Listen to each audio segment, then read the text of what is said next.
name is Vincent Martinez. I was born in Glen Cove in 1934. I joined the United States Navy. I was 17 and a half years old, but I couldn't go in until I was 18. My mother wouldn't let me. Well, it's kind of takes you back a little bit. I grew up in the Orchard, and I had some friends that lived in the neighborhood up there by St. Rocco's. And there was a family there named John Scoffo was a friend of ours, young kids. We were playing in a field across from his house, and his brother happened to be in the Army World War II. And we were in that field playing ball and doing what kids do. And one of the boys noticed an Army ambulance coming up the street. Of course, we all ran to see what it was, and it was his brother, John Scaffo's brother, Joe. He came home from the war. He came home a paraplegic, and I got to know him as a kid, and that encouraged me a little bit to be a member of the military when I grew up. And that's how I got to go into the Navy. And my thought was to go into the Army because my older brother had already got drafted. So that's where I wanted to go. But when we got to Whitehall Street, my mother changed my mind. So I went into the Navy. There was another fellow by the name of Mr. Carbuda, Fred Carbuda. He was a Marine. He lived up near Bella Vista there somewhere. He was a Marine, and he used to bring us to his home and show us. He had like a little Marine museum in his house. And you know, that encouraged all of us kids to go and join at that time. Because back then, that's what kids did.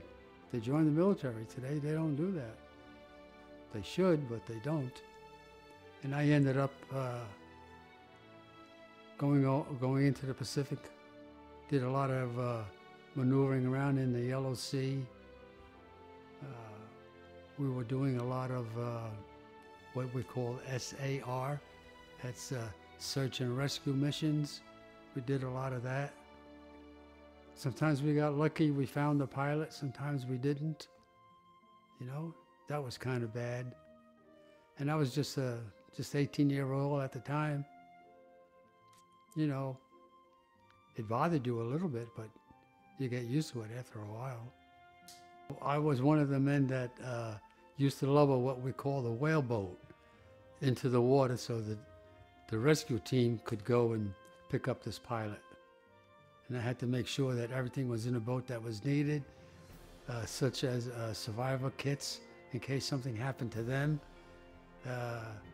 If we had some MiGs coming after us, of course we had to get the big ship out of there and leave those poor guys in the water. And that was part of my job, make sure that they were going to be safe, God forbid, if anything happened. That was in the Korean War, toward the end, you know. I call it MiGs, but they were like, I guess, the Korean fighter pilots. We had to get the pilot that went down for whatever reason, shot down or had to crash land, ran out of fuel, whatever the reason was, we had to get there before they came and, you know, did what they had to do to get rid of them. And so that was a tough job. And every time we had to go rescue somebody, it was always a threat. All the men on board ship were at their gun spots, you know, just in case, but we got lucky in that respect. I was on a destroyer. They call them tin cans. Sometimes for about 8 months, 6 months. Yeah, quite some time. And it was cold, really, really cold. I remember during the night we used to have watches that we had to stand aboard ship. We had 4 men. One was in the rear, one was in the front, forward and aft, on the starboard and port sides, looking out for whatever's going to be coming. 2-hour shifts. And then you couldn't take more than that because it was just too cold. Yeah. Somebody would bring you some hot coffee, but if you didn't drink it in a hurry, it was cold. So, yeah, it was a little tough. I served 4 years. All my friends aboard ships, we were all basically the same age. We didn't even know where we were going half of the times, why we were going. We didn't understand anything about war, you know. I know I didn't. All I knew was when we went someplace and we had to go pick up somebody here or there, to do our job. That's all I understood. Never understood anything about boots on the ground or fighting a war or whatever. No, didn't understand that. Just when we had to go out, when we were in the Yellow Sea to pick up these pilots, those were the things that used to frighten me a lot, because we would never know when the enemy plane was going to come and start bombarding us, aboard the ship. And if the ship goes down, what do we do out in the water with a little whaleboat, Food was pretty good. Couldn't complain. If you didn't like it, you didn't eat it. You went without it. But most guys ate it. It was fairly good food, no problem.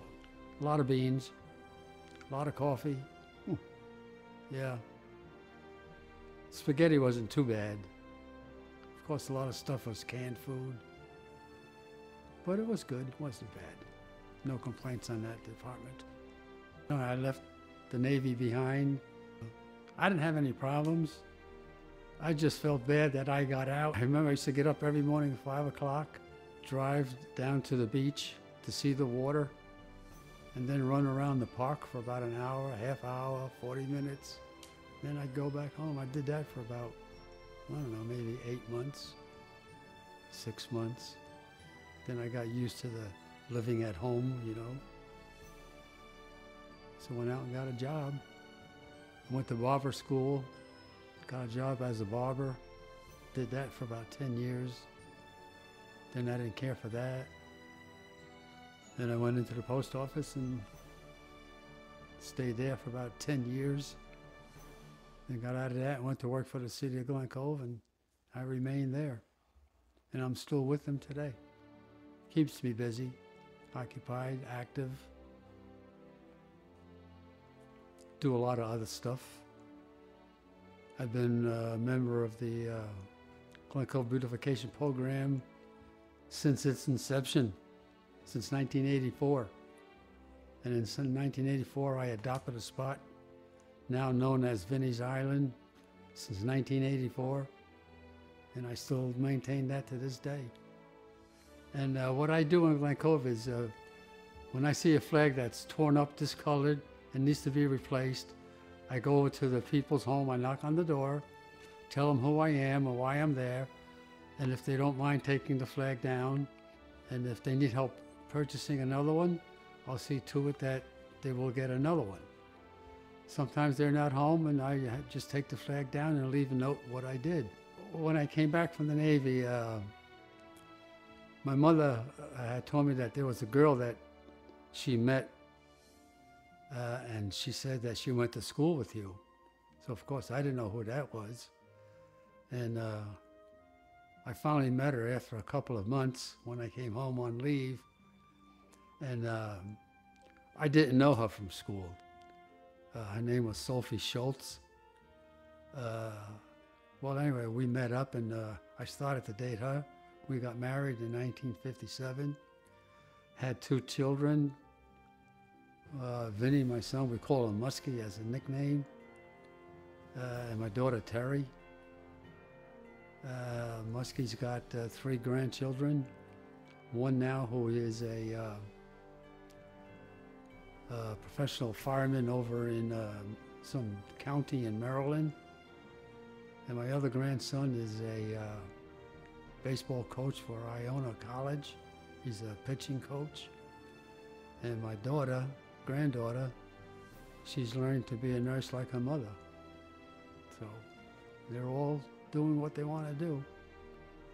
So we've just been married for 60 years this past September. But to get back to my wife knowing me, I didn't know her then.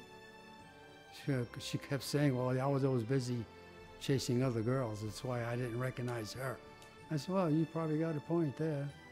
This is found in 1953, and I wrote down where we found it was Fisherman's Island. Then put it to your ear, you hear an echo. That sounds funny. Yeah, and the camera, I bought this aboard ship. In fact, I just thought of it again. I was taking some film. We were having a drill aboard ship, and this submarine was supposed to come up out of the water. So I climbed up just above the bridge on the ship to take some film, which I wasn't supposed to do, and I didn't know that. So I took film of this submarine coming out of the water, and then one of the officers had seen me up there, and make a long story short, I had to take the film out and give it to them. Fortunately, they didn't take my camera. I wish that a lot of the young men today would join the military. And from what I see because I'm also a member of our fire department for 57 years, and I notice a lot of these men that come in, they just don't understand the chain of command or, the respect. Maybe if they go into the military, they'll know what that means and how to apply that.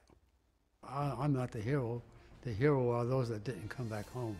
Those are the heroes in my book. Yeah. They can't speak for themselves, so we try to speak for them by doing different things to honor them, like Memorial Day, Veterans Day, stuff like that. Certain days we go to National Cemetery, put flags on the graves of the veterans.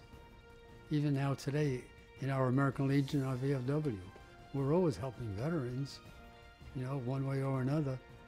Well, like they say, the land of the free and the home of the brave. We're free because of the brave, that's for sure. And, a lot of people say, well, we could do what we want, say what you want, but, that's not all of it. I'm not much for doing words on that, but I just love the country, and I was proud to serve my country, and if I had the chance to do it over, I'd do it over. Well, that's about it. That's all I could say. I just love America.